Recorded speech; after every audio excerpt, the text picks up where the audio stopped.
بینندگان گرامی، در این قسمت برنامه صحبت داریم وابسته با بیماری سیریاتی کووید 19 در فصل زمستان در شب روز هوای سرد با حکیم خان احمدова متخصص صحوی وزارت تندرستی و حفظ اجتماعی اهالی جمهوری تاجیکستان.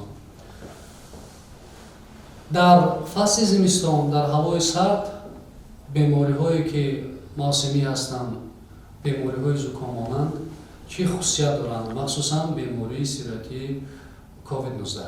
ما علاقه می‌دانیم که بیماری های ویروسی در زمستان اوج خود را می‌گیرند. در پیداشوی این بیماری هر سال مشاهده کرده می شود. بیماری کرونا ویروس 19 هم در فصل زمستان در خنکی هوا اوج گرفتنش ممکن است، همچون دیگر بیماری های ویروسی. باید دانیم که اگر در این موسم که بیماری های موسمی یا که زکام میگوییم ممکن حاضر در فصل زمستان خروج آنها دیده می شود. برای همین با ما طبیبان و خود مردم دانند که فرقیت بیماری کرونا ویروسی کووید 19 و بیماری ویروسی زکام چی هست. برای اون که حالا در اون فصل هست که بیماری زکام، موسمی زکام حالا زیاد مشاهده کرده می شود. این بیماری ویروسی است و علامت های آن و مانند دیگر بیماری های ویروسی زکام، ادنوویروس ها گذشتنش ممکن، لیکن این بیماری خصوصیت های خود را دارد. یکی از خصوصیت های بیماری در آن است که دوره اینکوباسیونی نسبت دیگر بیماری های ویروسی درازتر است. اگر در بیماری های زکام دوره اینکوباسیونی 1 تا 5 روزه باشد، در این بیماری کرونا ویروس کووید 19 از 2 تا 14 با در یک حالت ها کمی زیاد هم شده بود. اساساً از روز 2 تا 14 دوام می‌دهد، یعنی بعد سیریت شدن بیمار بعد از 2 3 و 14 روز علامت های بیماری پیدا می شود. تحلیل های ما نشان دادند که علامت های بیماری خصوصا در روزهای 4 تا 6 روز بسیارتر مشاهده کرده می شود. در کووید 19 این علامت ها هسته پیدا می شد، یعنی اول علامت ها خیلی ناچیز است. بلندشوی حرارت می تواند از 37 تا 37.4 37.5 شود. دویمش این علامت های در مدت یک معین می توانند تماما پیدا نشود.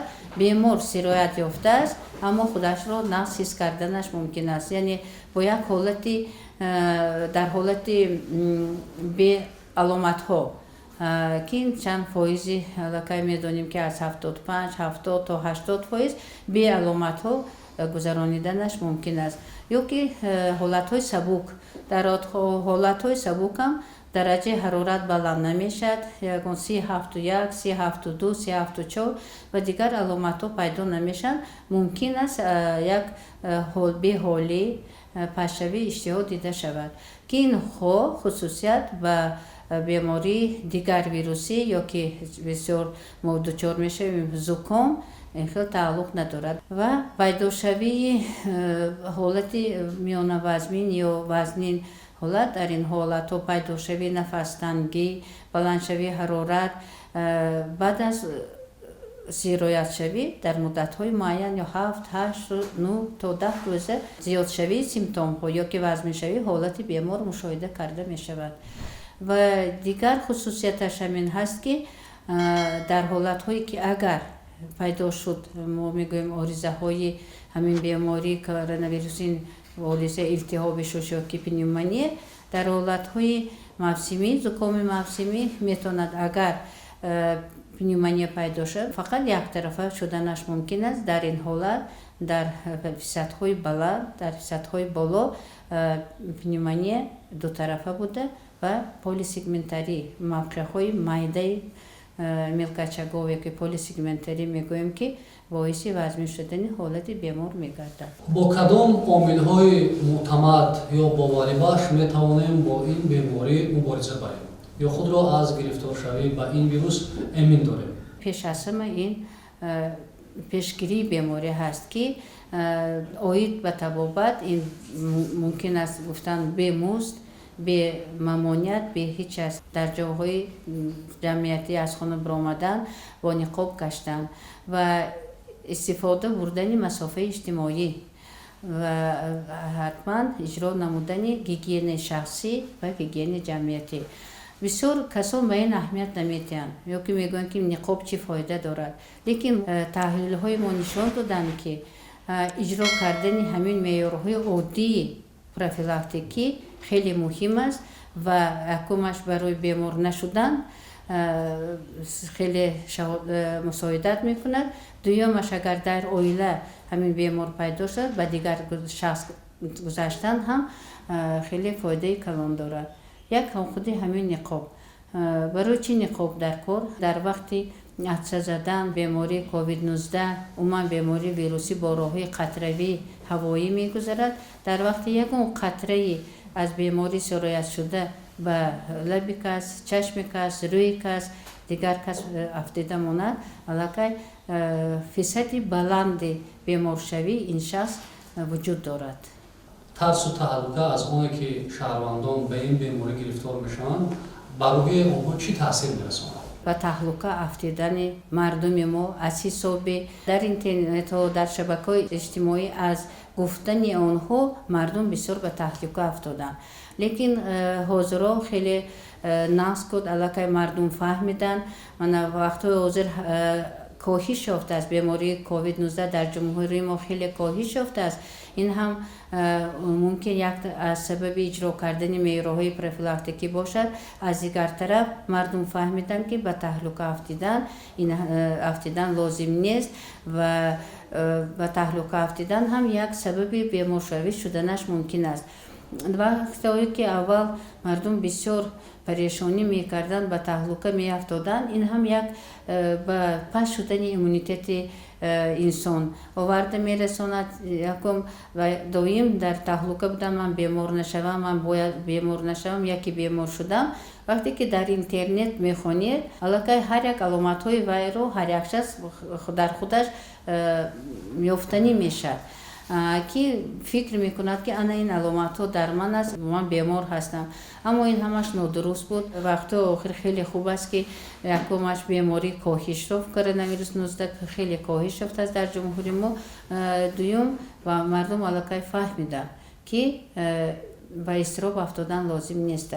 چند قدر اضطراب میکنید، چند قدر پریشان حالی میکنید، در معینه سر ما علاقه یک حالتی تیاری به بیمار شوی تیار میشود که این حقیقتا هم باعث بیمار شوی میشد و با خصوصا با حالت وزمین شوی بیماری آورده میرساند.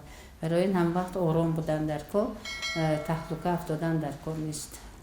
ضمن صحبت اظهار داشتید که آنهایی که این بیماری را با علامت‌های سبک می‌گذرانند یا اینکه این بیماری را با بنشان دادن علامت‌های این بیماری پشت سر می‌کنند، ایمونیته استوار دارند، مسئولیت استوار دارند.